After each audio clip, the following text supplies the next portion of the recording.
మొయినాబాద్లో హైదరాబాద్కు కూతబెట్టు దూరంలో మొయినాబాద్ ఫామ్ హౌస్లో తాండూరు మాజీ ఎమ్మెల్యే రోహిత్ రెడ్డి గారి ఫామ్ హౌస్లో ఆ ఫామ్ హౌస్లో తనే ఉండి తనతో పాటు వివిధ రాష్ట్రాలకు చెందినటువంటి ప్రజాప్రతినిధులని ఆంధ్రప్రదేశ్కి చెందినటువంటి ఒక ఎంపీని కావచ్చు, ఢిల్లీకి చెందినటువంటి ఈయన అత్యంత ప్రియమైనటువంటి దోస్త్, ఎందుకంటే నమిత్ శర్మ ఒక బీజేపీ మాజీ ఎమ్మెల్యే, ఆయన లేనప్పుడు కూడా ఆయన సెలబ్రేషన్స్ మా తాండూరులోనే అంగరంగ వైభవంగా చేసుకొని నమిత్ భాయ్ మీ విషెస్ చాలా బ్రహ్మాండంగా జరుపుకుంటున్నామని చెప్పి తాండూరు కొంతమంది బీఆర్ఎస్ కార్యకర్తల ఆధ్వర్యంలో జరుపుకున్నటువంటి దోస్తు, ఆయనకు అతి ముఖ్యమైనటువంటి దోస్తు, వారందరూ కూడా కలిసి రాత్రి ఒక డ్రగ్ కల్చర్ గౌరవ ముఖ్యమంత్రి గారు ఏదైతే డ్రగ్ రహిత తెలంగాణ చేయాలని చెప్పి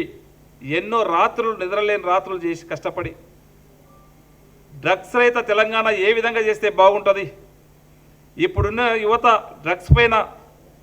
డ్రగ్స్ బారిన పడకుండా గత 10 సంవత్సరాల కాలంలో బీఆర్ఎస్ వాళ్ళు డ్రగ్స్ తెలంగాణ చేసి యువతనంతా కూడా డ్రగ్స్ బారిన పడేటట్లు చేస్తే ఎక్కడ చూసినా ఏ కాలేజీలలో చూసినా ఎక్కడ చూసినా విరివిగా ఏ రైల్వే స్టేషన్లో చూసినా డ్రగ్స్ మాఫియా డ్రగ్స్ తెలంగాణగా గత 10 సంవత్సరాలు ఆడిందే ఆట పాడిందే పాట చేసుకుంటూ పోతే డ్రగ్స్ రహిత తెలంగాణ చేయాలని చెప్పి ఒక స్పెషల్గా ఈగల్ టీం అని చెప్పి ఒక హైడ్రా పెట్టి ఈరోజు చెరువులని కుంటలని ఏ విధంగా అయితే కాపాడుతూ ఉన్నాడో గౌరవ ముఖ్యమంత్రి గారు, ఈ డ్రగ్స్ రహిత తెలంగాణ కావాలని చెప్పి ఒక స్పెషల్గా ఈగల్ టీం పెట్టి ఆ టీంలో వీళ్ళు చేసినటువంటి అరాచకాలు కొంతమంది హైదరాబాద్లో ఉన్నారు.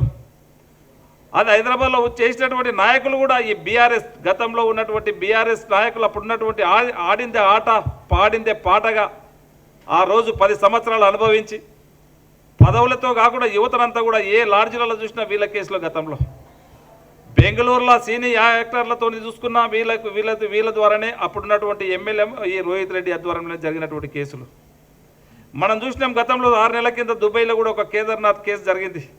దాంట్లో కూడా ప్రముఖంగా ఈ మన పైలట్ రోహిత్ రెడ్డి గారే ఉన్నాడు, మాజీ ఎమ్మెల్యే. ఇలాంటివి ఎన్నో కేసులు, కోకొల్లల కేసులు. ఆ కేసులే కాకుండా రాత్రి కూడా మనకు రెడ్ హ్యాండెడ్గా డ్రగ్స్ తీసుకుంటూ దానికి టెస్ట్ చేస్తే కూడా ఈరోజు పాజిటివ్గా కూడా ఇప్పటికే అధికారులందరూ కూడా దాన్ని ధృవీకరించడం జరిగింది. ఇలాంటి వ్యక్తులని ఇంకా బీఆర్ఎస్ వాళ్ళు పెంచి పోషిస్తూ ఉన్నారంటే మనమంతా కూడా సభ్య సమాజం ఈరోజు తలదించుకునే విధంగా ఈరోజు బీఆర్ఎస్ నాయకులు దీనికి సమాధానం చెప్పాలా. మేము డ్రగ్స్ రహితంగా మేము చాలా కష్టపడ్డాం, డ్రగ్స్ అంటేనే మాకు తెలియదని చెప్పి ఎన్నో నీతులు ఎన్నో మాటలు మాట్లాడారు కేటీఆర్ గారు. ఈరోజు నీ అన్యంగ శిష్యుడు ఈరోజు ఇదే రోహిత్ రెడ్డి డ్రగ్స్ని ఇప్పుడు ఎంత దీన్ని యువతను చెడగొట్టాలా, నీవే కాకుండా వీళ్ళే కాకుండా యావత్ తెలంగాణ ముఖ్యమంత్రి గారు కష్టపడి డ్రగ్స్ లేని తెలంగాణ డ్రగ్స్ రహిత తెలంగాణ చేద్దామని చెప్తే మీరు దీన్ని ఇంకా ప్రోత్సహించుకుంటా వివిధ రాష్ట్రాల నుంచి తీసుకొచ్చి ఇక డ్రగ్స్ని ఏ విధంగా తెలంగాణలో మనం ఇంప్లిమెంట్ చేయాలా, యువతను చెడగొట్టాలనే ఉద్దేశంతో మీరు ఈ విధంగా హంగామా చేస్తూ ఉన్నారు.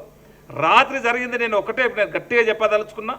రాత్రి ఏదో ఒక చిన్న పార్టీ కాదు, అది ఒక పెద్ద డ్రగ్స్ మాఫియా ఉన్నది వీళ్ళెంబడి. వాళ్ళందరినీ కూడా బయటికి తీసుకురావాల్సినటువంటి అవసరం అధికారులు ఇప్పటికే వాళ్ళు ఏర్పాటు చేస్తూ ఉన్నారు. ఖచ్చితంగా పెద్ద రాకెట్ వీళ్ళ ఎంబడి ఈ రాకెట్ ఎంబడి ఎవరెవరో ఉన్నారో వాళ్ళందరూ కూడా త్వరలోనే బయటకు వస్తారు. ఖచ్చితంగా మళ్ళీ మనం ఇక్కడనే కూర్చొని ఆ పేర్లు కూడా చెప్పుకుంటాం.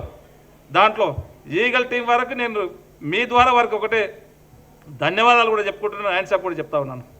గౌరవ ముఖ్యమంత్రి గారు ఒక స్పెషల్ టీం పెట్టి ఇలాంటి వారిని కూకటి వీళ్ళతోని తీసేయడానికి ఇలాంటి డ్రగ్ మాఫియా వీళ్ళే డ్రగ్స్ తీసుకునే వాళ్ళే గారు, డ్రగ్స్ పెద్ద ఎత్తున మాఫియా చేసేవాళ్ళు వీళ్ళు. మన తెలంగాణని యువతని చెడగొట్టడానికి ఒక పెద్ద మాఫియా, ఇలాంటి మాఫియా దేశంలో ఉన్నటువంటి కొంతమంది దుర్మార్గులందరూ కూడా ఒక దగ్గర ఒక ఫామ్ హౌస్లో జతై తెలంగాణ యువతని చెడగొట్టడానికి ఏ విధంగా డ్రగ్స్ని తెలంగాణ పైన రుద్దాలా, ఏ విధంగా తెలంగాణ యువత పైన రుద్దాలని చెప్పి ఒక ప్రయత్నంలో రాత్రి దొరికిపోయినరు. వాళ్ళని వదిలే ప్రసక్తే లేదు. ఖచ్చితంగా గౌరవ ముఖ్యమంత్రి గారు కూడా సీరియస్గా ఉన్నారు. తెలంగాణ ప్రజలు తెలంగాణ యువత దీనికి అందరూ కూడా సంతోషం వ్యక్తం చేస్తూ ఉన్నారు. ఈ మా తాండూరు ప్రజలైతే అరే మేము ఇలాంటి వ్యక్తి ఎంబడి మేము ఉన్నామా, ఇలాంటి వ్యక్తికి మేము పనిచేసినామని చెప్పి యువత అంతా కూడా తలదించుకునే విధంగా ఈరోజు ఒకరొకరు ఫోన్లు చేస్తూ ఉన్నారు. ఈరోజు అందరూ కూడా కళ్ళు తెరుస్తూ ఉన్నారు. అరే ఇలాంటి డ్రగ్ మాఫియాను డ్రగ్స్ కల్చర్ ఉన్నటువంటి వ్యక్తి ఎంబడి మేము ఎందుకు పనిచేస్తాం అని చెప్పి ఈరోజు తలదించుకుంటున్నారు. ఈరోజు సభ్య సమాజము తలదించుకునే విధంగా ఈరోజు బీఆర్ఎస్ వాళ్ళు బీఆర్ఎస్ నాయకులు సమాధానం చెప్పవలసినటువంటి అవసరం కూడా ఉందని చెప్పి కూడా మీ ద్వారా తెలియజేసుకుంటూ, ఖచ్చితంగా ఈగల్ టీం అనేది పర్ఫెక్ట్గా పనిచేస్తూ ఉన్నది. మనకు గట్టి నమ్మకం ఉన్నది. దీని ఎంబడి ఇంకెవరెవరు పెద్ద పెద్ద నాయకులు ఉన్నారు. ఈ రాకెట్ను తప్పకుండా బయటికి లాగుతాం. తెలంగాణని గౌరవ ముఖ్యమంత్రి గారు ఏదైతే డ్రగ్ రహిత తెలంగాణ చేస్తూ ఉన్నాడో దాంట్లో భాగంగానే ఇది ఈరోజు మొట్టమొదటిది రాత్రి జరిగినటువంటిది. తప్పకుండా ఆ డ్రగ్స్ రహిత తెలంగాణగా చేయడానికి ఇది ఒక మంచి సందేశము. అధికారులు కష్టపడి ఇలాంటి వ్యక్తులను పట్టుకోవడం, తప్పకుండా రాకెట్ బయటకు దాగి డ్రగ్స్ రహిత తెలంగాణకు ఖచ్చితంగా జరుగుతుందని చెప్పి కూడా మీ ద్వారా తెలియజేసుకుంటూ, నాకు ఈ అవకాశం ఇచ్చిన వారందరూ కూడా మనస్ఫూర్తిగా ధన్యవాదాలు తెలుపుకుంటూ ముగించుకుంటున్నాను. Thank you. Subscribe us and press the bell icon for more interesting updates.